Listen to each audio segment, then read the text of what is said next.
I started playing organized sports when I was 10 years old. That's when I first started playing football. But I mean, always been outside as a kid. What we do as offensive linemen, trying to push people and trying to move people against their will, that's hard. And it's a 12-week season. You got postseason, you got bowl game, you have camp that lasts 2 to 3 weeks. I mean, you look at it from August through December, you're going. It is getting hotter. I mean, you can just look at the weather, you can look at the humidity and stuff like that. I mean, sometimes, especially in Florida, it might say 95, but it might be 110 out there just with the humidity and stuff like that. Then you add on a helmet, you put on shoulder pads, you put on knee braces. It's a full-time job to make sure that my body's at optimum level to perform.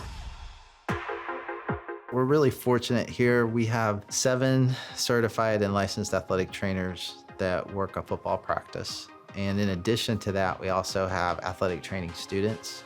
We have a lot of eyes on the field. They can notice somebody that's not acting like they normally do. We have the ability to see it, cut it off before it becomes a real problem, or be able to administer aid there, right away. When Demetrius first got to us as a freshman, he, even though he's from Florida and from the Jacksonville area, he did struggle with the heat. We are seeing temperatures rise.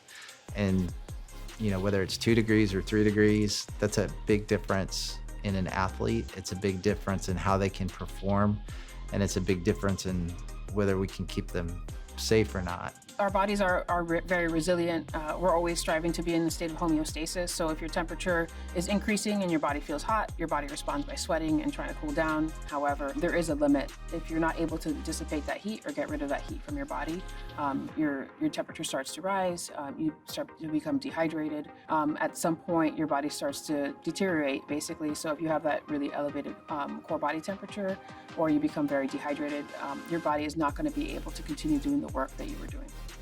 The wet bulb globe temperature monitor. We're looking at humidity. We're looking at direct sunlight temperature. We're looking at wind speed, and putting all of those things together to give you a gauge of what the environment is like at that particular time. We'll monitor that throughout a practice, maybe every 10 to 15 minutes, and we'll keep a chart of it. And if it's going up, we'll try to make some practice changes, and those changes could include extra breaks. It could include taking equipment off. It could include, if we know it before a practice, of changing a practice time. Young kids, babies, and elderly people may be more predisposed to a heat illness just because their thermoregulatory system isn't as efficient as somebody that's a healthy, exercising person. Heat exhaustion could look like somebody is feeling faint, dizzy, vomiting, things like that.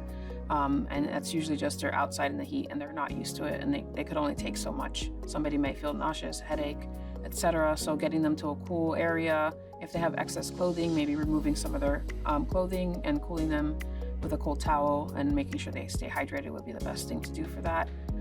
When you have an emergency situation like exertional heat stroke, because of that critical temperature and somebody's body temperature is elevated, that really becomes a dangerous situation, because the longer that their body temperature stays elevated, the more likely they are to die from it or have long-term complications. You want to get their body temperature down. Usually we use a cold tub where somebody is immersed in a cold tub with ice and water up to their chest level, and we try to get their temperature down as soon as possible. I think equity is really important to discuss when it comes to heat illness, because the heat stress is going to be bigger if somebody, for example, doesn't have air conditioning at home.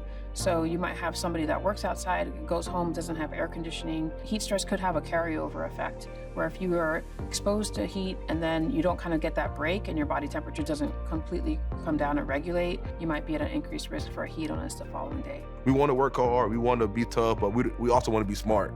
If we can save, one more person from passing out for a heat stroke, if we can save one more person from having to get an IV when it could have been prevented, I mean, that's a win, that's a W. I would love for there not to be anybody that dies from exertional heat stroke and have heat illness. I think we know enough now that we could prevent it, but unfortunately people are still dying from exertional heat stroke every year. I think it's really important to make sure that the government could take part in making sure that people are safe in the heat, helping people that might not have access to electricity and air conditioning and things of that nature, because all of those things are just going to help from a health standpoint. Living down here, it's a beautiful state. It's especially the Tampa Bay area is just great things to do outdoors. So I think you lose a lot of what is beautiful about Florida and Tampa Bay when you can't enjoy it and you have to be inside, unfortunately. Whatever side of the fence you on, I mean, that's up to you. But for me personally, like, I'm out there in the heat 6, 7, 8 months out the year, you know, straining. I can definitely feel the difference.